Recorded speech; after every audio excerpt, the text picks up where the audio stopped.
శ్రీ మహాగణాధిపతే నమః. శ్రీ గురుభ్యో నమః. ఐబిఎం భక్తి వీక్షకులకు అనేక నమస్సులు. మమ్మల్ని దీవిస్తున్న ప్రతి ఒక్కరికి కూడాను ప్రత్యేక ధన్యవాదాలు.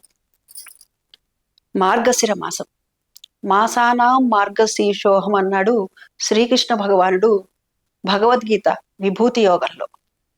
ఈ మార్గశిర మాసాన్నే నేను, అదేవిధంగా వసంత ఋతువును కూడా నేనే అని ఈ విధంగా శ్రీకృష్ణ భగవానుడు చెప్పడం జరిగింది, విష్ణుమూర్తి చెప్పడం జరిగింది. అయితే ఈ మార్గశిర మాసంలో వచ్చేటటువంటిది పాడ్యమి నుంచి కూడా మనం గమనించినట్టయితే పోలి పాడ్యమి అని మొదలు పెడతాము మొట్టమొదట. ఆ రోజు నుంచి కూడాను చిట్ట చివరికి వచ్చేసరికి అమావాస్య వరకు కూడాను ప్రతిరోజు పర్వదినంగా చెప్పుకోవచ్చు.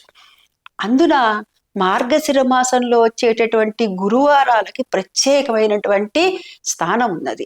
అంటే శ్రావణ మాసంలో మనకి శుక్రవారానికి ఎంతటి విశిష్టత ఉన్నదో అలాగే ఈ మార్గశిర మాసంలో గురువారానికి అంతటి విశిష్టత అనేటటువంటిది ఉన్నది.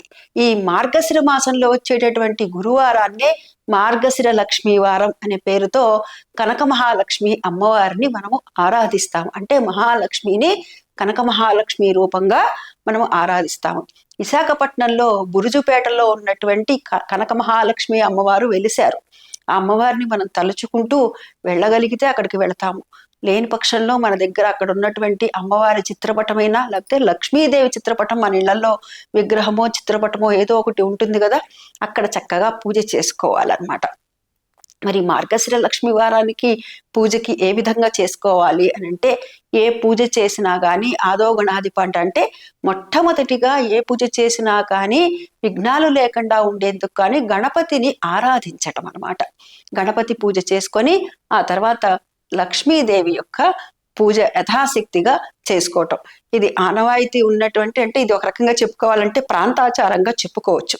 ఈ ప్రాంతాచారం మాకు లేదండి, మరి మామూలుగా లక్ష్మీదేవి పూజ చేసుకోవచ్చా అంటే నిరాక్షేపణగా చక్కగా లక్ష్మీదేవి పూజ అనేటటువంటిది చేసుకోవచ్చు. ఈ మార్గశిర మాసంలో వచ్చేటటువంటి గురువారాలు 4 గురువారాలు, అదేవిధంగా పుష్యమాసంలో వచ్చేటటువంటి మొట్టమొదటి గురువారము, మొత్తము 5 గురువారాలు కూడా చేసుకునేటటువంటిది లక్ష్మీ పూజ అనమాట. ఏ విధంగా చేసుకోవాలంటే లక్ష్మీ సహస్రనామము, అష్టోత్తరము, మనకి యథాశక్తి ఏది వీలైతే అది చక్కగా పూజ చేసుకోవటం. పూజ చేసుకొని అదేవిధంగా ఇక్కడ నైవేద్యాలను కూడాను పుట్టినాడు పులగం అని మనము ఎలాగంటే దసరాల్లో కూడా గమనించినట్లయితే మొట్టమొదటి రోజు బాలా త్రిపుర సుందరి అమ్మవారికి కూడా మనం పులగం పెడతాం కదా నివేదన. అట్లాగే అదే విధంగా ఇప్పుడు కూడాను ఈ మాసంలో మొట్టమొదటి గురువారం నాడు కూడాను మనము పులగము పరవాన్నము నివేదనని చేస్తామన్నమాట. ఇది ఒక్కొక్క వారము ఒక్కొక్క నివేదన చెప్పబడుతుంది. ఇలా మొట్టమొదటి వారాన్ని గనక గమనించినట్లయితే పులగం, 2వ వారము అట్లు తిమ్మనము, ఇక 3వ వారము అప్పాలు పరవాన్నము, 4వ వారము చిత్రాన్నము గారెలు, 5వ వారము పూర్ణపు బూరెలు. అంటే ఏది చేసుకున్నా కానీ పూర్ణపు బూరెలు అనేటటువంటిది మనం శనగపప్పు బెల్లంతో చేసినటువంటిది వాయనం ఇస్తూ ఉంటాం కదా. అటు మనం శ్రావణ మాసంలో కూడా గమనించినట్లయితే అదే విధంగా ఇప్పుడు కూడాను ఈ 5 వారాలు కూడా అయిపోయిన తర్వాత అమ్మవారికి అంటే మనం 5వ వారం అంటే ఉద్యాపన చేసుకోవటం అనమాట. గురువారం రోజున ఎవరైతే గనక ఈ విధంగా లక్ష్మీదేవిని ఆరాధించి యథాశక్తిగా పూజించుకొని ఈ విధంగా నివేదనలు పెడతారో వారికి ఆ లక్ష్మీదేవి యొక్క అనుగ్రహం కలిగి వారికి ఉన్నటువంటి మనోభీష్టాలన్నీ కూడాను సిద్ధిస్తాయి. స్వస్తి.